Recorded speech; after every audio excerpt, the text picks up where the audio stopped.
Нарийн төвхтэй асуудлыг шийдэх, шүүмжлэлт сэтгэлгээ, бүтээлч байдал, хүмүүсийг зохион байгуулах. Энэ бол ирээдүйд хамгийн эрэлттэй байх чадварууд.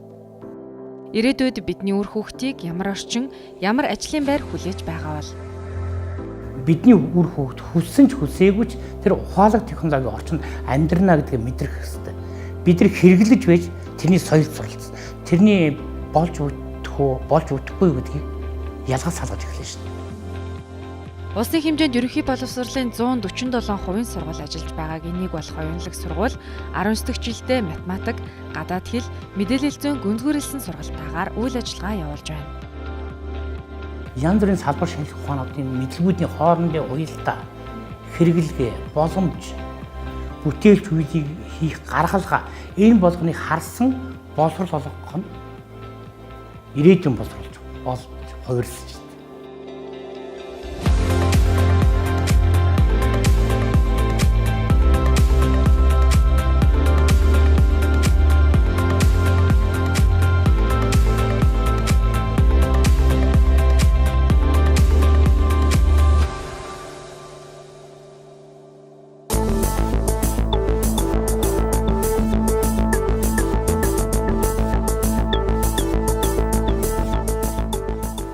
Мade 2018-аас 2019 оны хичээлийн жилд улсын хэмжээнд нийт 803 ерөнхий боловсролын сургууль ажиллаж байгаагаас 147% сургууль байгаа тухай боловсрол соёл шинжилгээ ухааны яамны статистик харуулж байна.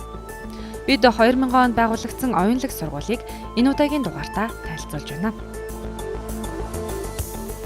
За Оюунлаг дунд сургуулиа бид 2001 онд анх байгуулж байлаа.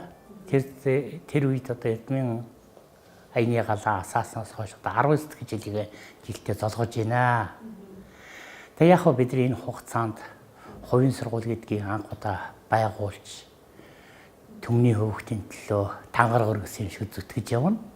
Өнөөдөр одоо тус сургууль маань 900 гаруй сурагчтай, 80 гаруй багштай, үүнээс одоо 11 гадаад багш, 20 гаруй үйлчилгээний ажилтнтайгаа сургууль хүмүүжлийн ажлаа явуулж байна. Энэхүү өнгөрсөн хугацаанд 2015 онд анх удаа олон улсын одоо математик боловсролын төвшин, байгалийн ухааны шинжилгээний хичээлүүдийн чанар чансаа өрөө хөөжийг одоо нэмэгдүүлэх үүднээс Сингапур Education Innovation гэдэг төслөө хэрэгжүүлж амжилттай өндөрлөж байна. Өмнө үргэлжлүүлээд 2017 оноос эхлээд олон улсын одоо мэдээллийн технологийн энэ сайхан ололт, амжилт, энэ ухаалаг техник технологиг боловсролын салбарт оруулж ирэхин төлөө бид Smart School Innovation гэдэг төслийг одоо хэрэгжүүлж эхэлж байна. Энэ одоо Оюунлаг сургуулийн технологид ойр байдал, технологиг бүрэн нэвтрүүлсэн байдалтай бас нэлээд анхаарал татж байна л да. Тэгэхээр одоо бол хувийн сургуулиудыг харах юм бол маш олон эцэг эхчүүд сонголтоо хийхдээ бараг төөрөх хэмжээний болцсон. Эцэг эхчүүд маань өөрсдөө тийм одоо сонголт байгаагүй хүмүүс байгаад байдаг тийм. Яагаад энэ технологиг одоо түшгэлсэн гэх юм уу, технологиг ингэж чухалчилсан энэ одоо замаар явъя гэж шийдсэн бэ. За өнөөдрийн одоо хүүхэд багцууд бол ирээдүйд мэдээллийн технологийн тоон өгөлдөө суурилсан энэ ухаалаг технологийн орчинд ажиллаж амьдрна. Нөгөө төр өнөөдөр ч гэсэн одоо хүүхдүүдийн маань амьдрал, ах уу, хэрэглээний төвшин дандаа ухаалаг технологи дээр үндэслэгдсэн байна. Нийгмийн ямар нэгэн үйлдвэр, үйлчилгээ бүхий л зүйл ухаалаг төхөөрөмжөөр суурилж байна. Ийм ч учраас ирээдүйн хандлага бол мэдээллийн технологи дээр үндэслэгдсэн энэ боловсрол өгөх талбар бол гарцаагүй. Ийм учраас одоо цагаас эхлээд бид нар олон улсын жишгээс хоцролгүйгээр энэ технологиг боловсролынхаа үр өгөөжөөр нэмэгдүүлэх үүднээс ингээд зайлшгүй оруулахгүй болохгүй. Ингэснээр бид оруулж өгснөөр бид ирээдүйд одоо сурах ёстой үндсэн одоо суурь чадамжуудыг бий болгоход тодорхой хэмжээнд түлхэц болно гэж ойлгож байгаа. Ийм ч учраас бид олон улсын Европын холбооны үнэхээр олон улсын хэмжээнд хүлээн зөвшөөрөгдсөн одоо Made гэдэг програмд одоо санал хүсэлтээ тавиад өөрсдөө тэр хэмжээгээр одоо судалж байна. Made компани одоо бидэнд эхний удаад одоо өгсөн зөвлөмжөөр бол математикийн хичээлэхэд яг ийм програмуудыг ашиглана. Монгол хэлний хичээлэхэд одоо хэлний хичээлэхэд ийм суурь програмуудыг ашиглана. Өөр програм одоо хэрэглэгдэх одоо нөхцөл боломжийг хаачиж байгаа. Энэ бас учиртай. янз бүрийн одоо интернет байж байгаа янз бүрийн өгөгдөл програмуудаар ажиллахад тэр нь ямар нэгэн сөрөг үр дагавартай, ямар нэгэн шашны урсгалтай ч гэдэг юм уу тийм ээ. Буруу ташаа явах бас болцоо ихтэй байхгүй юу? Ийм учраас энэ Европын холбооны мөнгөлөг бол үнэхээр олон улсын түвшинд хүлээн зөвшөөрсөн аюулгүй байдлаа хангацсан боловсролын том салбар. Энэ рүү бол хүссэн ч хүсээгүй манай Монголын салбар орох ёстой гэж би ойлгодог. Технологиос хит хараат хүмүүсийг улам их бий болохгүй юу? Энд дээр та ямар байр суурь байдаг вэ? Хүмүүс одоо хитрхи хараат болчлоо, одоо хүүхд маань ингээд донтлоо, ялаа илээ гэдэг юмуд байдаг штэ.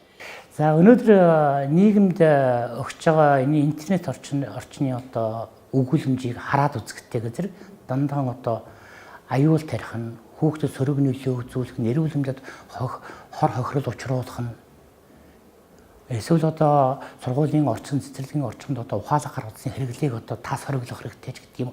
Иймэрхүү дандаа одоо хаасан, боосон, аюултай байр байцын сутчилсан ийм одоо байдлаар хандаж болохгүй. Би бол үүний эсрэг байдаг үнийг. Бидний үр хүүхд хүссэн ч хүсээгүй ч тэр ухаалаг технологийн орчинд амьдрна гэдгийг мэдрэх хэрэгтэй. Бид нар хэрэглэж байж тэрний соёлд суралцсан.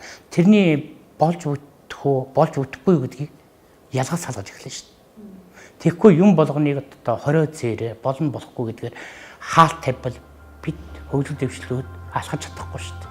2008 оноос эхлэн өөрсдийн дотоод системийг хөгжүүлж эхэлсэн оюунлаг сургууль 2018 онд өөрсдийн сервертэй болсон байна. Сервертэй хичээлүүдэд байршуулж багш бүр өөрийн эрхээр хандан сурагчид гэрийн даалгавар болон хичээлийн агуулгыг авах боломжийг бүрдүүлжээ. За манай сургууль болохоор 19 бүлэгтэй 500 гаруй хүүхдүүд суралцж байгаа. За манай хөтөлбөрийн онцлог гэх юм бол цөм хөтөлбөрөөр бариад юмныг баяжуулсан хөтөлбөрөөр өөрсдийн хөтөлбөрөө одоо давхар одоо шингээгээ явдаг гэдгээр онцлогтой байгаа. За ер нь бол цөм хөтөлбөрт байх зүйлийг бол манайх бүрэн ихээр нь оруулдаг. За хүүхдийн одоо мэдлийн төвшин, одоо ойлголтын төвшин нэмэгдүүлэх зорилгоор багш нар маань илүү баяжуулсан, илүү бодиттой болгохоор одоо хичээлүүдээ гүнзгийрүүлэн заадаг байгаа. 5C хөтөлбөр 5Cч гэж нэрлэдэг байгаа тий. Энэ хүүхдүүдэд жишээлбэл одоо бид нэр ирээдүйн Монгол иргэнийг бэлтгэж байгаа шүү дээ. Энэ хүмүүст маань ирээдүйн Монгол иргэдэд маань юу өгж гин гэж харж болох вэ? За 5C хөтөлбөрийг бол манайх сүүлийн 3 жил хэрэгжүүлж байгаа. За ирээдүйн Монгол хүүхдийг одоо бид нар одоо бүтээлцээ явж чинь тийм ээ. За эдгээр болохоор бусдаа сайхан харилцдаг, өөрийгөө илэрхийлдэг, багаар ажиллах чадвартай хүн болох ёстой гэж одоо хүн болгон хүсэж байна шүү дээ. За манайхан болохоор одоо 5C гэдэг нь болохоор бусдаа сайхан харилцдаг, өөрийн эд зүйлсээ одоо эмхэлд зэгцэлдэг. За зэгцэл цэмбэлэгдэг, хийх ажлаа төлөвлөдөг, төлөвлөсөн ажлаа хийдэг, үр дүнгийн тооцдог хүүхдийг одоо ирээдүйн хүнийг бүтээхэд бол бид энэ 5C хөтөлбөрийн одоо төлөвлөлтийн дэвтэр гаргаж байгаа бид нар бүр хийж байгаа. Өдөр тутамдаа үр дүн манд гараад явж байна. Манай сургуулийн хүүхдүүд бусдаа сайхан харилцаж байна, сайхан мэдлж байна. Одоо хүнтэй би мэдлэх ёстой шүү гэдгийг ч одоо хүүхдүүд чинь мэдж байна, мэдэрч байна гэдэг бол анхны одоо 1-р ангийн хүүхдүүдэд бол юу шүү дээ. Одоо бэлтгэлийн хүүхдүүд маань ч одоо багш нартаа сайхан амарсан уу гэдээ мэдлээд эхэлж байгаа бол энэ бол хамгийн том үр дүн. Нас насны онцлогоос бол ерөнхийдөө үр дүнгууд нь харагдана. Одоо төлөвлөлтийн дэвтэр дээр 2-р ангийн хүүхдүүд өөр өвчин, 5-р ангийн хүүхдүүд өөр өвчин, заахлах анги руу орж ирэхээр бүр илүү яг төлөвлөлт гэдэг утгаар нь бичиж явдаг. Багш нар тэр бүхэн туслахын тулд одоо хүүхдүүдэд одоо тогтмол сургалт явуулж гин, хүүхдүүдтэйгээ хамтран ажиллаж гин, хүүхдүүдээсээ бас суралцаал явж гин бид нар бол. Оюунлаг сургуульд гадаад дотоодын нийт 90 гаруй багш багшилж байна. Дараагийн хэсэгт тус сургуулийн сургалтын хөтөлбөрүүдийн талаар дэлгэрэнгүй хүргэх болно.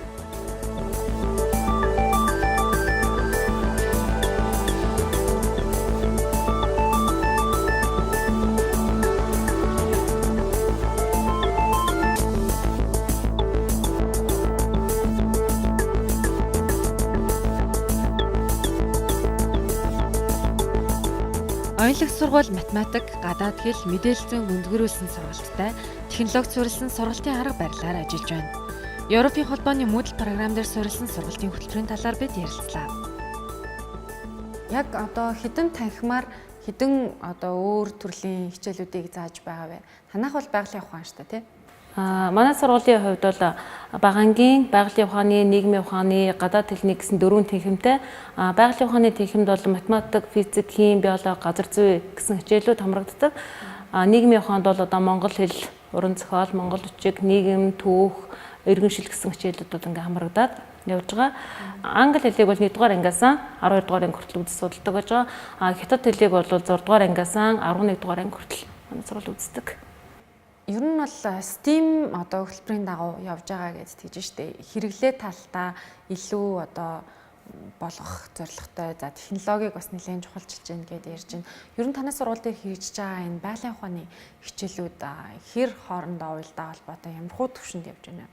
За манай сургуулийн хөтөлбөр бол ерөөсөө үнэт зүйлийн маань нэг хуурай онд л одоо дүрм ярихаас бол зайлс хийж хэрэглээнд тулгуурласан туршиж үзсэн хамт олноороо мэдлэгээ бүтээсэн түүнийг хэрэгэлсэн хизээ ямар асуудал чамд тулгарч болох уу түүнийг хэрхэн шийдэж болох вэ гэдэг талаас нь бол одоо хөтөлбөртөө буулгаж өгсөн байж байгаа. Гэтэ хөтөлбөр маань бол одоо улсын хэмжээнд хэрэгжиж мөрдөгдөж байгаа цөм хөтөлбөрийг бол бүрэн хатгаар нь агуулсан. Энэ хөтөлбөрөөр сурч төгссөн хүүхдүүд маань аливаа асуудалд одоо олон талаас нь ханддаг, нухацтай, гарцаагүй зөв шийдвэр гаргадаг. За нийгмийн талаас нь бол уян хатан чин уламж шударга нийгмийн харилцаанд зөв соёлтой мэдрэмжтэйгээр оролцдог ийм хүмүүс бол төгсдөг байж байгаа. Тэгэхээр ямар хичээл дээр одоо жишээ нь ямар давуу талыг ч юм уу бий болгож өгч чадж байгаа вэ? За байгалийн ухааны хичээлүүд буюу математик, физик, хим, биологи, газар зүй гэсэн хичээлүүдэд бол манайх цахим болон туршилтын одоо 2 лабораториудыг байгуулж өгсөн байж байгаа. Хичээл бүр дээр гэсэн үг. Тэгэхээр энэ лабораторид бол одоо бодит орчин үүсгээд одоо аль хэзээ олон улсад төлөөлшөөрөгдсөн интерактив програмууд байж байгаа. Мөн математик дээр гэхэд бол GeoGebra, PET, IXL, HackTem, Mosaic 3D, Dashik гэсэн програмуудыг тухайн хичээлүүдээр ашиглаад виртуал орчинд нь тухайн орчинд нь очиж бол хүүхдүүд суралцдаг байж байгаа. Ингэж бодит төсөөллийг авснаар бол одоо хэрэглээ болгож чаддаг мэдлэгээ. Хэдэн төрлийн хичээл дээр ямар лаборатори байна? За смарт лаборатори гэдээ байгаа. За тэр смарт лабораторид бол хүүхдүүд тухайн хичээлийнхээ 7 хоногт ордог цагаас хамаарат 1-2 удаа ордог байж байгаа. Тэр лабораторид бол физик, хим, биологи, геометри, математик гэсэн хичээлүүдийг очиж ингээд бүр очиж нөгөө виртуал цахим ертөнцид нь очиж ажилладаг гэсэн. Одоо квадрат хичээл гэж байхад чинь самбар дээр багш даалгавар өгөөд шууд хүүхдүүд бодолтой хийдэг байгаа. Тэнд нөгөө параметр маягаар айлын өгдлийг нь өөрчлөөд график нь өөрөө зурагдаад тийм ээ энэ тэгштэглээр амьдрал дээр эргээд ямар асуудал шийдэгдгийг гэдгийг хүртэл ингээд үзэж болдог гэсэн үг. Мөн бусад хичээлүүдээр бас адилхан.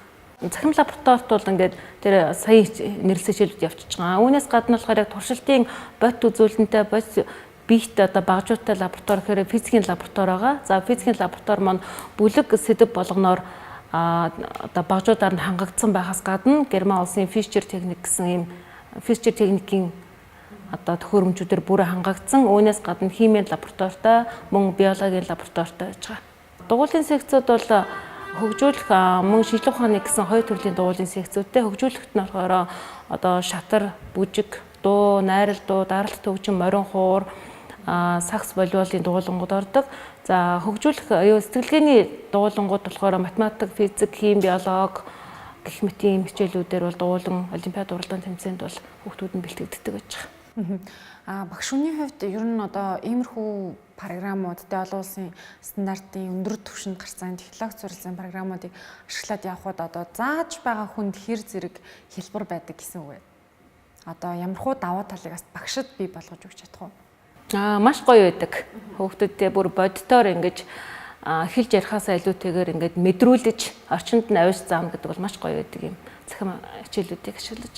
Цахим одоо нэг програм хангамжуудыг ашигласнаар бол багшийн хичээл заахад бол маш хялбар болж байгаа. Хүүхдүүд маань одоо урам зоригтой тухайн орчинд нь очиж мэдрээд нөгөө ярьж хэлж ингээд самбар шохоотой багш байдаг байсан бол одоо түүнээсээ ангижраад бүр бодит ертөнцийг хүүхдтэй бол бий болгож өгснөр бол хүүхдэд бол маш том үр дүн гарч байгаа. Тэр хүлээсэн үр дүн маань бол биднэрт бол ажиглагдаж түрүүчээсэн бол одоо манай эзэлтийн ерөнхий шалгалт бол одоо улсад бол ингээд эхний 5 байрт бол ингээд хурахгүйгээр дандаа урагшилж байгаа амжилтыг бол үзүүлж байгаа. Оюунлаг сургууль сургалтын үйл ажиллагаанд олон улсад хүлээн зөвшөөрөгдсөн хөтөлбөрүүдийг хэрэгжүүлж STEAM сургалтыг явуулж байна.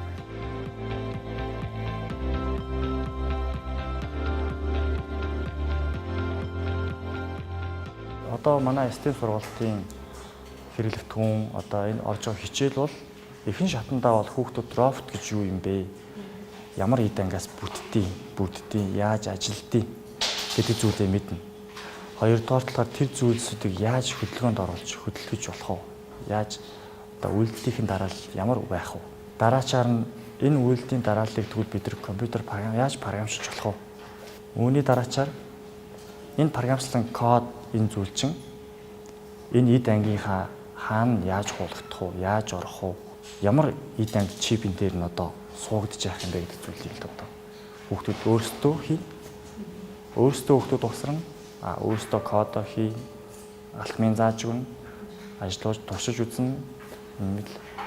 Яг ингээд нэгдүгээр ангиас маш энгийн байдлаасаа агсын төвч рүү ингээд шат шатаар явдаг учраас ер нь давгүй. Хүүхдүүд маань яг хөдөлгөж бүр бага ангидаа бол тоглоомын аргаар хүүхдүүд бас тоглоомын тоглох ярьсан сурч байгаа маш дарахнаа ойлгочдөг. Тэгээ шатахад иргэнтэй нөгөө өмнөх бага ангийн суурь байгаа хүүхд чинь дараашин шатандаа бол асуудалгүй юм хийгээд сураад мэдээд чадаад ингээд явчихдаг. Дунд анги дээр жишээ авч ярихад бол STEAM хичээл хүүхдүүд маань орж ирээд багаараа вагд суугаад хичээл сургалт маань орноо. За анги ороо явж хахад тухайн тэр роботыг угсрахад эд ангиудаас одоо жишээлбэл мотор гэж байлаа гэхэд мотор нь ямар үүрэгтэй байх вэ? Яаж хөдлөх вэ?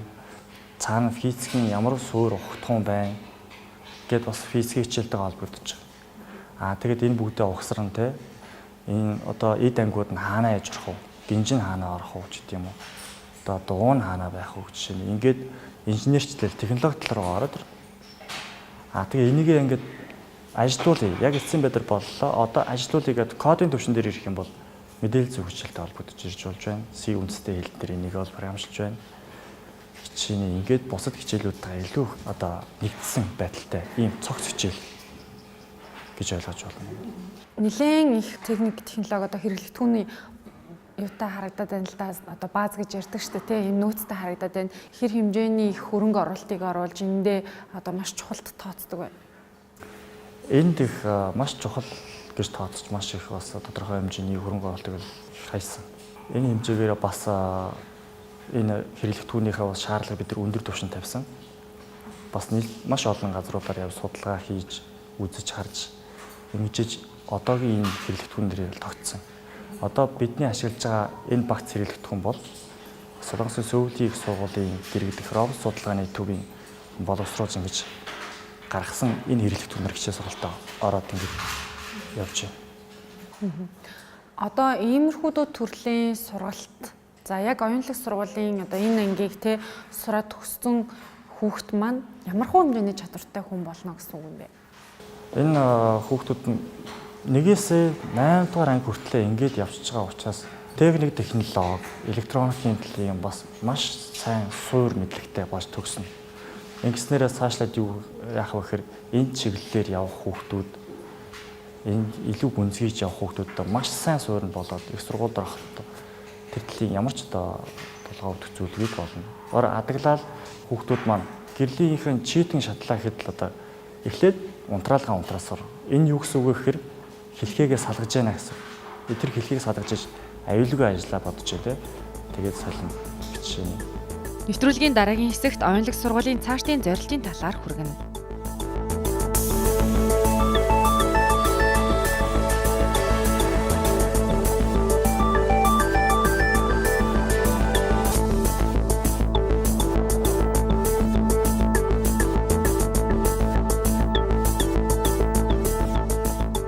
Эсэлтийн ерөнхий шалгалтын дүнгээр оюунлаг сургууль 2017 онд улсад 2 дугаарт, 2018 онд 3 дугаар байрт эренблэгдсэн байна. Тус сургуулийн захиралтай бид боловсролын салбарыг үнэлэх үнэлэмж хэрхэн өөрчлөгдөж байгаа талаар ярилцсан юм.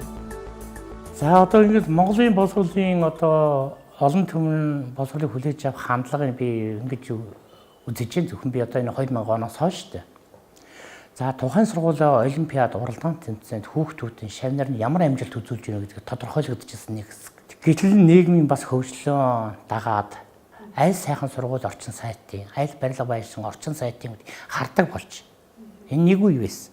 Дараагийн нэг үеийн гарч ирэхдээ ямар олон улсын хөтөлбөртэй Кембрижийн хөтөлбөрийг хэрэгжүүлж байгаа юм бэ? Эсвэл олон улсын одоо бас хүлээн зөвшөөрсөн бус хөтөлбөрүүд ямар хөтөлбөрүүдийг хэрэгжүүлж байгаа юм бэ гэдгийг хардаг байсан. Тэрний боловсрол төр хөтөлбөрийн үр дүн хүмүүснийг харахгүйсэн. Яагаад гэвэл бас боловсролын салбарын үр дүн бас тэр хоромхон зур гардаг гэдэг биш. Хизээ хойно гардаг бас. ийм онцлогтой. За харин өнөөдөр бол бас энэ одоо ирээдүйд амьдрах хүүхэд багчуудын маань ямар чадваруудыг хөгжүүлэхэд энэ сургууль одоо бас төлөвлөгөө анхаарч эхэлж байна гэдгийг хардаг болсон байна. Нийгэм өөрчлөгдөж байна. Миний бас нэг мөрөөдөл байдаг. Өнөөдөр би яг энэ технологийн энэ өөрчлөлтийг энэ сургууль дээр бий болгож байгаа чинь энэ бол зүгээр миний ойрын суур хэрэгцээ. Би бол ирээдүйд тэр бол удахгүй байхдаа би инновацийн сургууль байгуулахыг зорж байгаа. Янз бүрийн мэдлэг салангат мэдлэг мэдээлэл хэрэггүй, гүнзгийрүүлсэн мэдлэг мэдээлэл хэрэггүй. Хамгийн гол нь тэр шинжлэх ухаануудын олсон ололт тэр мэдлэгийн хүрээ бүхэн хоорондын холбоо хамаарал дээр цэцгэлэн хөгжиж байдаг. Бүтээлч үйлийг шийдэж байдаг. Хүүхдийн сурах чадамд нь үнэхээр нөлөөлж байдаг. Тэдний сонирхол хэрэгцээнд нийцсэн тийм одоо сэдвжилсэн гэж хэлж болно. Багцлсан гэж хэлж болно. Тим чиглэлийн инновацийн сургууль байгуулахыг би мөрөөдөж байгаа. Тэндээс тийм олон сайхан шавнаар төрж гарна. Ирээдүйн боловсролын хандлага нь ерөөсөө л энэ. Одоо инновацийн сургууль бий болгоно гэдэг чинь шүү дээ. Ерөнхийдөө улс маань ч юм уу нэг ийм болоод манай сургуулийг төгссөн хүмүүс нэг ийм төвшөнд байна ч гэдэг юм уу. Таны тэр харж зургалдаг одоо төсөөлөл эергээр бол одоо юу вэ? Үүнийг би одоо яг уу дэлхийн одоо судалгааны байгууллагын гаргасан ирээдүйд үнэлэгдэх 10 гол цогц чадамж гэж нэрлэж байгаа. Зарим 8 цогц чадамж, 5 цогц чадамж гэж хураангуулсан зүйлүүд байна. Энэ цогц чадамж гэдэг бол боловсролын байгууллагын сургалтын ирээдүйг тодорхойлж байгаа гэсэн үг байхгүй юу? Одоо бид нар зөвхөн одоо үйлдвэрлэлтийн 90 үед бол одоо тодорхой шатал төлөвлөр гэж юу гэсэн. Тодорхой шатал төлөвлөр ингэж хийж чаддаг гэдгийг л заахад байдаг гэсэн. Гэтэл өнөөдөр бол тэр өөрчлөгдөж цаг үеийн дагаад. Зөвхөн одоо би тухайлбал ярих юм бол техник хөдөлмөр, үйлчлэх хөдөлмөр одоо та нарын үед ч бас орж ирсэн баг тийм. Тэр бол яг үнэхээр үйлдвэрлэлтийн 90-ийн үеийнхэн шаардлага, нийгмийн шаардлагаар тэр сургалт явагддаг. Тэрс одоо цагт бол цагаан үеийн өнгөрөөсөн асуудал. Одоо мэдээллийн технологийн үе. Тийм учраас одоо тэр үйлчлэгүүд техник хөдөлмөрийн хичээл гэхэл одоо 3D принтер рүү шилжиж, програмууд 3 түвшингээр үзэж, тэр програмуудын хэрэглэж чадаад, ашиглаж чаддаг болцсныхаа дараачаар янз бүрийн одоо тэр принтерээр хэвлэж гаргаж одоо үнэлгээг авдаг ийм систем рүү шилжиж эхэлжлээ шүү дээ. Тийм учраас бид энэ олон улсын чиг хандлагад хууль нийлүүлэхээс өөр арга байхгүй. Зөвхөн одоо Монголын боловсрол маань ийм байна. Үндсэн стандарт, цөм стандарт маань ийм. Энийг л одоо биелүүлэх ёстой гэдэг дөндөө одоо толгомдсон тийм асуудал анхаарал хандуулж болохгүй болчиход байгаа байхгүй бид нар. Харин би бас энэ дээр анхаарах ёстой зүйлүүд бас бий. Хит одоо бас сэтгэл хөөрөв байдлаар тийм ээ ямар нэгэн технологиг ганцхан технологид хэтчүүдэд бусад хүүхдүүд одоо мэдлэг олж авах үйл явц, дадлагж авах үйл явц тэр зүйлийг орхигдуулж хэрэгжүүлж болохгүй. Ийм учраас бид барьдаг зүйл бол онлайн төвшин буулгахгүй шүү нэг. Онлайн төвшин буулгахгүй. Харин хэрэглээ, хандлага, ойлголт тэр бүтээлч үеийн төвшин бид дэмжих ёстой. Тус сургууль сурагч солилцооны ээсэс багш солилцооны BYU хөтөлбөрүүдийг хэрэгжүүлж байна. Мөн дэлхийн багш нарын холбоо, олон улсын мэргэжлийн багш нарын холбооны зөвлөмжийн дагуу сургалтын хөтөлбөрүүдэд хэрэгжүүлж байгаа юм.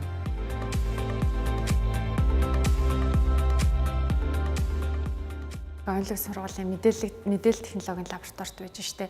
Энд ямар хөө хичээлүүд заагддаг вэ? За тэгэд хэдэн хүүхэд бас хэдвэр ангиас эхэлж сурж байна? Одоо энд нийт 28 компьютертай 6-аас 12 дугаар ангийн сурагчид маань ирэхэд хичээлээ үздэг байгаа. За сурагч болон өөрсдөө гэсэн нэг компьютер дээр сууч хичээлээ үзнэ.